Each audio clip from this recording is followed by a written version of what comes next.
katatapos lamang ng mga buladas at diskarte na ginawa ni Ginoong Marcos Jr. sa harap ng Kongreso at sa harap ng mga mamamayan. Buladas talaga. Siyempre, mag-aabot na po sa isang taon mahigit na na-identify si Marcos Jr. at si Martin Romualdez para antayin pa ng taong bayan kung sino ang mastermind.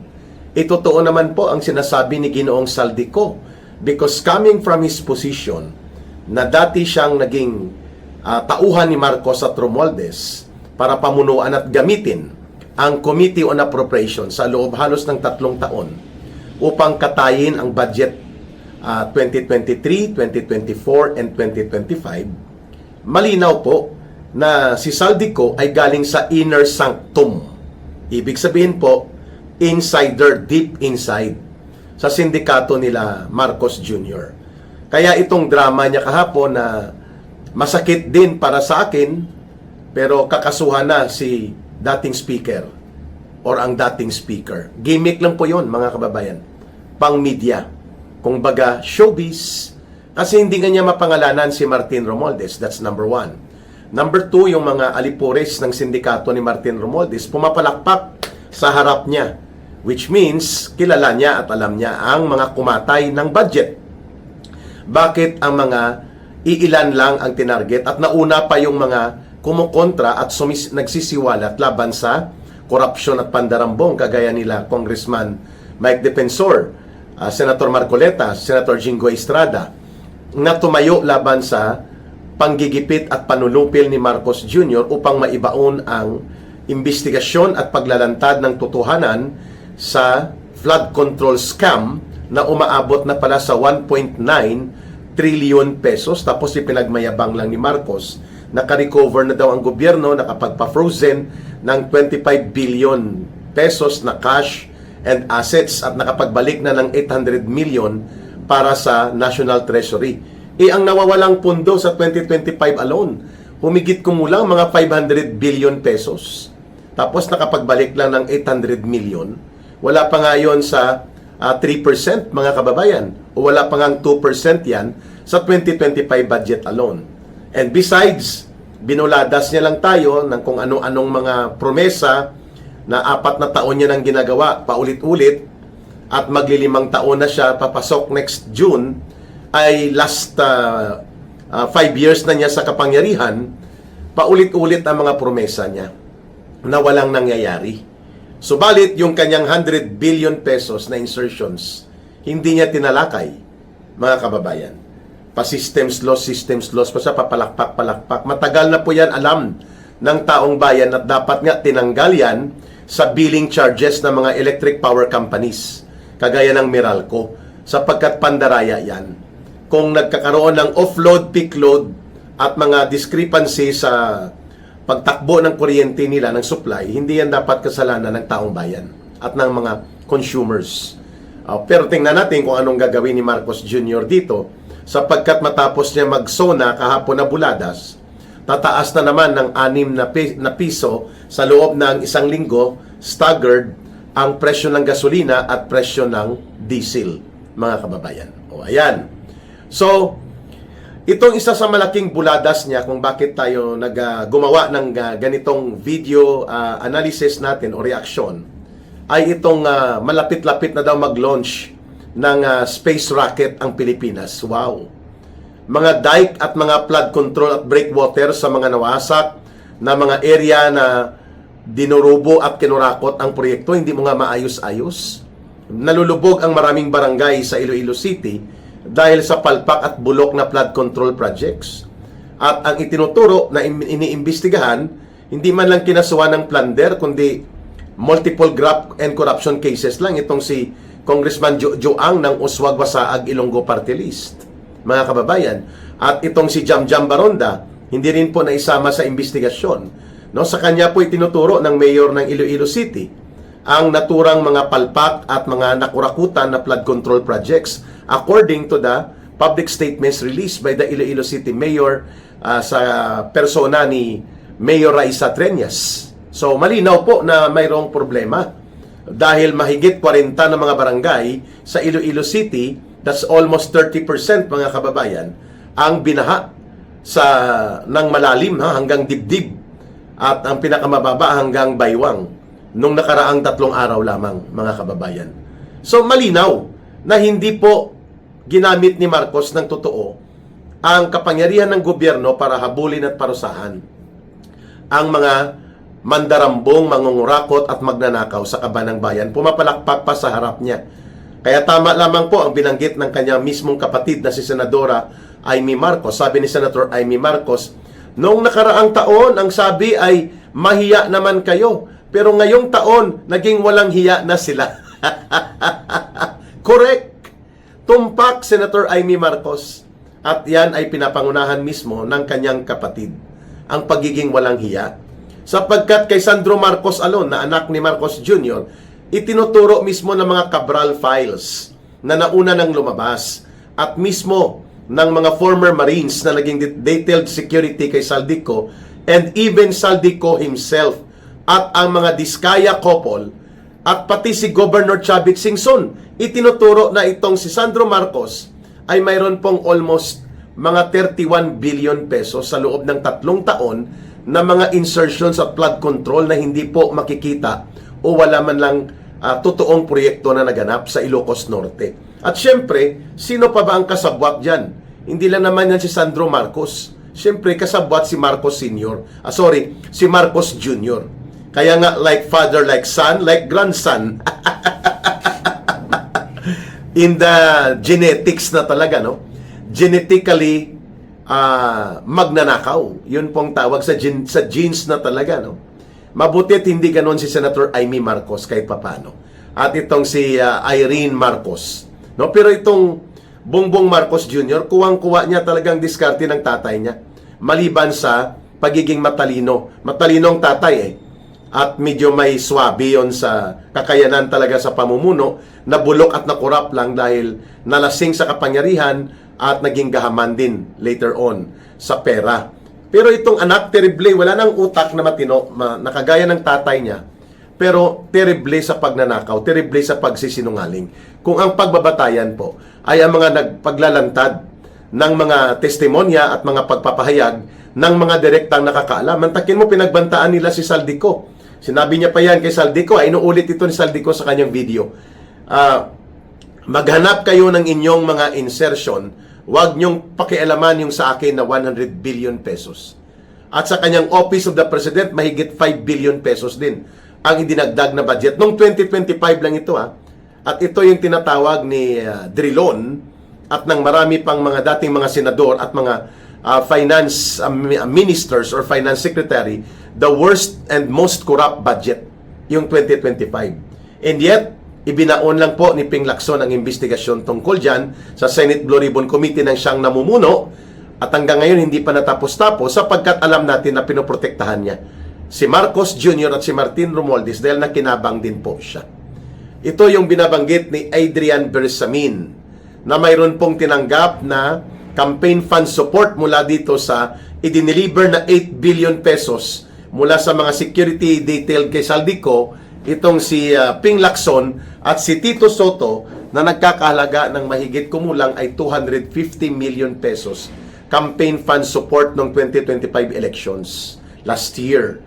Yan po ang binabanggit mismo ni Adrian Bersamin sa kanyang pahayag na nakuha ni Congressman Leandro Leveste. Si Adrian Bersamin, isa ito sa mga most trusted bag operators ni Marcos. Ang isa, si Yusek Jojo Cadiz, na itinago niya at nakapaskil noon ang kanyang item sa Department of Justice. Wala na rin po ito, nag-resign na rin po ito mga kababayan.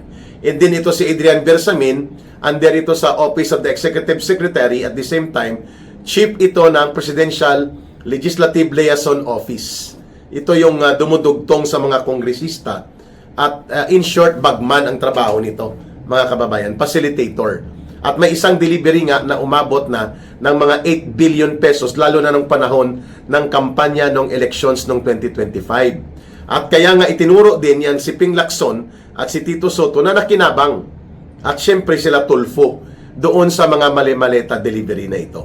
At yan po ay ibinunyag mismo ng 18 former soldiers na naging security detail kay Saldico. At si Saldico mismo ang nagbunyag niyan. And there was a collection of information relayed to Congressman Leandro Liveste by Adrian Bersamin. Si Little Boy ang tawag sa kanya. Okay? Kasi maliit lang yata na mama ito si Yusek Adrian Bersamin. Ngayon, ito mga space rocket, mga systems laws, at kung ano-anong mga pabida ni Marcos Jr., bulatik na lang po yan kasi hindi niya maayos-ayos ang master plan for flood control and flood mitigation, and other environmental management component para sugpuin ang pagbabaha sa maraming mga highly urbanized areas and urban centers ng ating bansa. Ito po ay nakompleto, itong master plan for flood control, mitigation, and management noong panahon ni Pangulong Duterte. Ngunit tinulugan lang ito ni Ginoong Marcos. So ano po ang ipagmamayabang niya sa SONA? Wala. Kahit sampahan pa ng kaso si Martin Romualdez, which without, ang isasampa lang siguro nila multiple graft and corruption para makakapagpiyansa kasi magiging bailable yan. Compromise lang ba? For a show. Para lang maipakita sila, pang showbiz nga ito drama nila. So tingnan natin kung isasampa nila ang multiple counts ng graft and corruption or plunder. Ang isasampa at makukulong si Martin Romualdez. Kasi kung multiple counts of graft and corruption lang, bailable po yon. Ibig sabihin po, inaariglo lang nila yon hanggang makatapos ng termino niya si Marcos. At kung hindi niya maipagtatagumpay ang maitim na balak na no elections, mananatili po si Romualdez na walang pananagutan. Diskarte na lang po yon sa Sandigan Bayan. Samantalang yung hindi mga nagnakaw, lumaban sa korupsyon at pandarambong, at kritiko sa kabulastugan at katarantaduhan ng gobyerno ni Marcos, kagaya ni Senator Marcoleta, at nanindigan din itong si Senator Jinggoy Estrada, and even si former Congressman Mike Defensor. Kami po na mga nagiging kritiko ng gobyerno na to, kinakasuhan, ikinukulong. Samantalang yung tunay na mga magnanakaw, pumapalakpak at kaharap ni Marcos Jr. kahapon. Tama yung sinabi ulit ni Senator Amy Marcos. Ano nang nangyari doon sa mahiya naman kayo? Parang sa taon na ito ay naging mga walang hiya na tayo.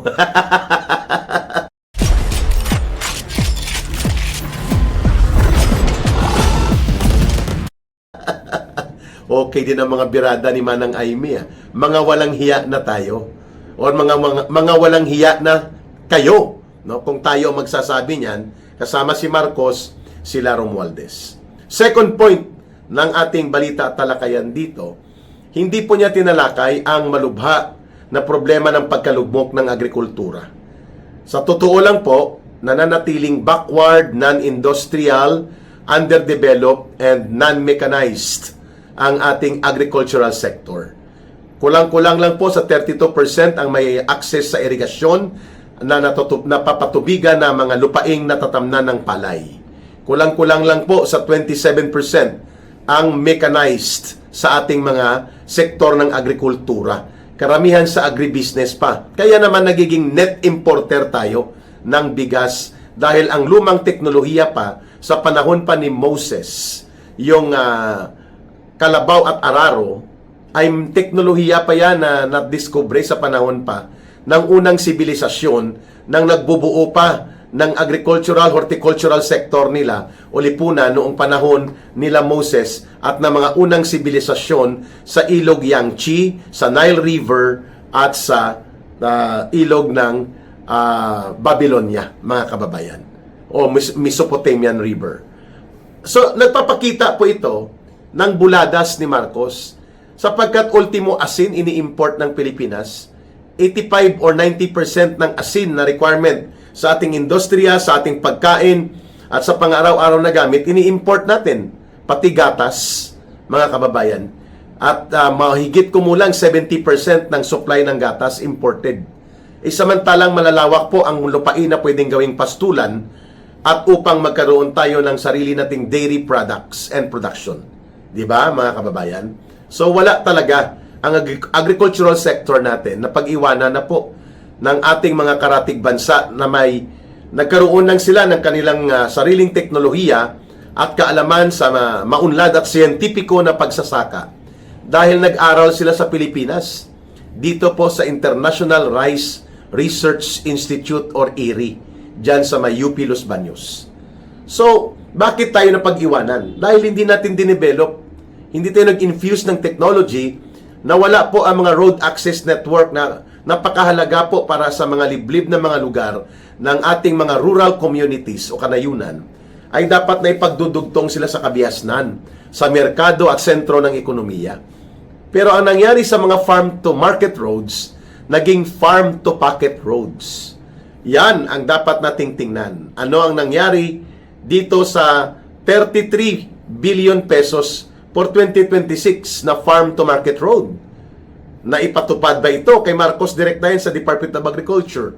And in the last previous years na siya ang Department of Agriculture Secretary, lugmok po ang agrikultura, lumaganap ang smuggling, and even si Saldico ay nagsasabi, ang smuggling sa agriculture and customs na kinasasangkutan ng asawa ni Marcos Jr. ng anak niyang si Sandro, ang kanyang asawa na si Lisa at ang kanyang bayaw na si Martin Araneta, umaabot ng 20 billion pesos ang kinita nila in the last 3 years mula sa agricultural smuggling and mula sa customs, Bureau of Customs, na mga palusot, which means around 6.5 to 7 billion pesos every year.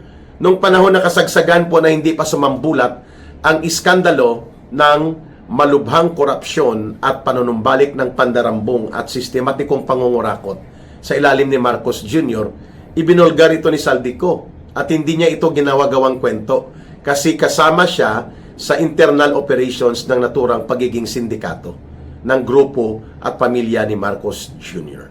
Ang lahat ng ito hindi pinag-usapan sa SONA ni Marcos. Tama. Kasi nga kung pinag-usapan yan, ang resulta dapat ang kanyang final statement kahapon ay, mga kababayan ko, inaako ko ang kasalanan sa pagkakaroon ng pinakamalala at pinakamalubhang korupsyon sa kasaysayan ng modernong politika ng ating bansa, at bilang Pangulo ninyo at pinuno ng gobyerno, ako ay magbibitiw at haharapin ko ang mga kasalanan at pananagutan ko sa taong bayan. At susundan natin ang linya ng pagkakaroon ng constitutional line of succession para sa kabubuti ng aking gobyerno, at lahat ng mga gabinete ko ay magre-resign na rin effective immediately pagka-assume ng bagong Pangulo dahil sa constitutional succession. Yun sana ang inaasahan natin na gagawin ni Marcos, sapagkat the center of the problem ay hindi po ang mga nangungurakot lamang na mga alipuris nila sa sindikato ng mga kongresista at mga ilan pang sangkot na senador. The problem itself is Marcos, because siya po ang nagpabulok ng gobyerno. Walang direksyon na tama sa ekonomiya, puro maruruming laro sa politika at puro buladas at kasinungalingan ang ginagawa. Inilulubog pa sa kumunoy ng pagkakautang at malawak na pagsulpot ng problema sa kahirapan, pagkabansot ng ekonomiya at kaguluhang politika ang buong bansang Pilipinas. So, saan ka magsisimula sa problema kung ganyan kaseryoso ang kinakaharap na problema ng mamamayang Pilipino na pilit iniwasan ni Marcos Jr.?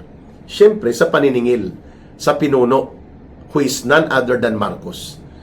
Hindi lamang si Romualdez. Kasabwat po si Romualdez, pero ang pinuno ng katarantaduhan at pagnanakaw, panunumbalik ng pandarambong at pandurubo sa gobyerno, at kawalang tamang direksyon ng pamamahala, bumabalik po kay Marcos Jr.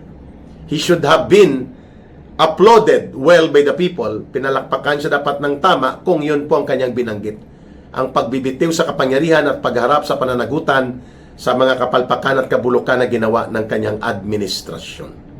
Pero sabi ni Manang Amy Marcos, makakapal na ang mukha nila. Kaya ang panawagan na sa SONA, sa ikalima na SONA ni Marcos Jr. ay, mga walang hiya na tayo, hindi na mahiya kayo. Maraming salamat mga kababayan sa inyong panunood, pagsubaybay at pagtangkilik ng ating Ka Eric Celis YouTube channel, pag-share at pag-promote din ng ating videos at patuloy na pagtitiwala at pagmamahal sa advokasya at paninindigan na isinusulong po ni Ka Eric. Mabuhay po kayo, mahalin natin ang bansang Pilipinas. Walang ibang magmamahal nito, kundi tayo ring mga Pilipino. Para sa Diyos at sa Pilipinas nating mahal. May God bless and protect everyone. And to those who are Muslim brothers and sisters, Allah be with you. Maraming salamat muli. Bye for now.